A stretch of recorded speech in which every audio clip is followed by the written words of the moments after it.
সম্মানিত ভিউয়ার্স, আসসালামু আলাইকুম। তুশিবা স্টুডিও ড্রাইভার সিরিজের আরও একটি নতুন ভিডিওতে আপনাকে স্বাগতম। আজকের ভিডিওর মাধ্যমে আমি দেখাবো হচ্ছে তুশিবা স্টুডিও 161 এর প্রিন্টার ড্রাইভারটি কীভাবে খুব সহজে আপনার কম্পিউটার বা ল্যাপটপে সেট আপ করে নিতে পারবেন এবং কিভাবে এই ড্রাইভারটি ডাউনলোড করবেন এবং কোথা থেকে ডাউনলোড করবেন, সম্পূর্ণ প্রসেসটি দেখাচ্ছি আজকের ভিডিওতে। তো ভিডিওটি অবশ্যই গুরুত্বপূর্ণ হতে চলছে। কথা না বাড়িয়ে চলে আমরা মূল ভিডিওতে চলে যাচ্ছি।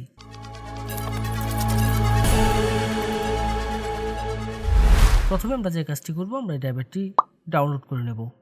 ডাউনলোড করার জন্য আমি চলে যাব যে কোনো একটি ব্রাউজারের সার্চ বারে গিয়ে সার্চ করব হচ্ছে softwareshopbd.com। অবশ্য আমি ভিডিও ডেসক্রিপশনে ওয়েবসাইটের লিঙ্কটি দিয়ে দেব। softwareshopbd.com লিখে সার্চ করলে ঠিক এরকম একটা ইন্টারফেস আসবে এবং এখান থেকে আমি যে কাজটি করব, আমার কাঙ্ক্ষিত মডেলের যে ড্রাইভারটি রয়েছে সেটি আমি এখান থেকে ডাউনলোড করব। দেন এই সার্চ বারে চলে যাব, এখানে গিয়ে জাস্ট আমাদের যে কাঙ্ক্ষিত মডেলটি সেই মডেলটি এখানে সার্চ করব। দেন সার্চে ক্লিক করব। ক্লিক করলে আমার এই অ্যাভেলেবেল মডেলের প্রিন্টার ড্রাইভারটি চলে আসবে আমার সামনে। এখান থেকে আমি যে কাজটি করব, জাস্ট এই লিঙ্কের উপর ক্লিক করব। ক্লিক করলে এখানে বিস্তারিত সকল ইনফরমেশনগুলো দেখার একটি অপশন পেয়ে যাব। এখান থেকে সব কিছু আমরা একটু পড়ে দেখে নেব। আশা করব আপনারা সম্পূর্ণ বিষয়টি একটু ধৈর্য সহকারে পড়বেন এখানে নির্দেশিকাগুলো।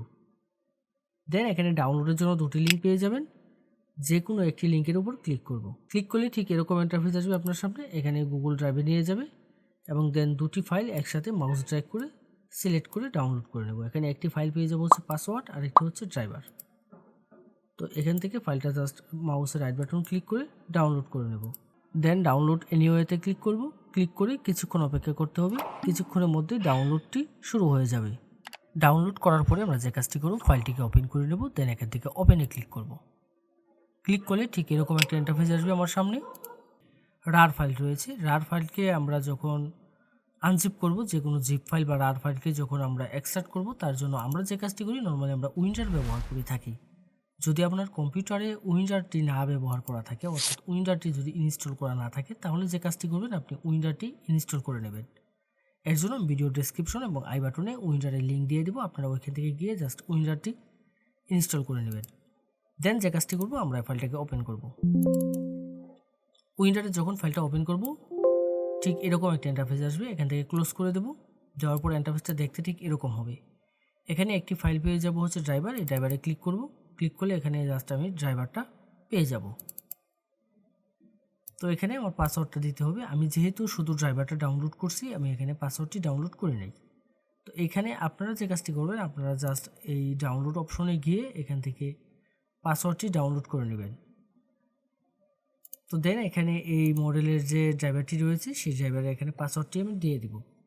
পাসওয়ার্ড দেওয়ার ক্ষেত্রে এখানে একটি অপশন পেয়ে যাবেন, এটি হচ্ছে শো পাসওয়ার্ড। এখানে যদি টিক মার্ক দেওয়া থাকে, তাহলে আমি এখানে কিবোর্ড থেকে যে পাসওয়ার্ডগুলো টাইপ করব সেগুলো এখানে শো করবে। আর যদি আমি এখান থেকে টিক মার্কটি যদি উঠিয়ে দিই, তাহলে এখানে কোনো পাসওয়ার্ড শো করবে না। এখানে পাসওয়ার্ডটা টাইপ করে দেবো। দেওয়ার পরে দেন ওকেতে ক্লিক করব। ওকেতে ক্লিক করব। ক্লিক করলে ঠিক এরকম একটি অ্যালার্ট আসবে। এখান থেকে যে কাজটি করতে হবে, এখান থেকে আমি ইএসের উপর ক্লিক করব। ক্লিক করে এখান থেকে বেরিয়ে আসব। এখন আমি যে কাজটি করব, আমি এখান থেকে বেরিয়ে এসে আমি জাস্ট চেক করে দেখব আমার প্রিন্টার ড্রাইভারটি সেট আপ হয়েছে কিনা। অবশ্য চেক করার ক্ষেত্রে আমাদের যে কাজটি করতে হবে, আমার কম্পিউটারটি রিস্টার্ট দিয়ে নিতে হবে। কম্পিউটারটি রিস্টার্ট করে নেব, তাহলে দেখবেন প্রিন্টার এবং স্ক্যানার দুটি ড্রাইভারই পেয়ে যাবেন। অনেক সময় যে সমস্যাটি হয়, আমরা আমাদের স্ক্যানার ড্রাইভারটি খুঁজে পাই না। সেক্ষেত্রে আমরা যে কাজটি করব, আমরা স্টার্ট মেনুতে চলে যাব। এখানে গিয়ে জাস্ট সার্চ করব হচ্ছে ফটোশপ 7.0 দিয়ে আমরা স্ক্যান করব। ফটোশপ 7.0 যদি আপনার কম্পিউটার বা ল্যাপটপে সেট আপ করা না থাকে, সেক্ষেত্রে যে কাজটি করবেন, আমাদের ওয়েবসাইটে চলে যাবেন। ওয়েবসাইটে গিয়ে জাস্ট সার্চ বারে সার্চ করবেন হচ্ছে 7.0 লিখে সার্চ করলে আমাদের ফটোশপ 7.0 পেয়ে যাবেন। যে কোনো মডেলের প্রিন্টার ড্রাইভার এবং আপনার প্রয়োজনীয় সকল সফটওয়্যার পাবেন আমাদের ওয়েবসাইটে। যদি আমাদের ওয়েবসাইটে কোনো সফটওয়্যার বা ড্রাইভার আপনি খুঁজে না পান, তাহলে অবশ্যই আমাদের হোয়াটসঅ্যাপে যোগাযোগ করবেন। আমাদের প্রত্যেকটা পোস্টের মধ্যে আমাদের হোয়াটসঅ্যাপ নম্বর দেওয়া থাকবে। এই ছিল আজকের মতো। এরকম গুরুত্বপূর্ণ টেক টিউটোরিয়ালের জন্য অবশ্যই আমাদের চ্যানেলটি সাবস্ক্রাইব করে রাখতে ভুলবেন না। দেখা হবে নতুন কোনো ভিডিওতে।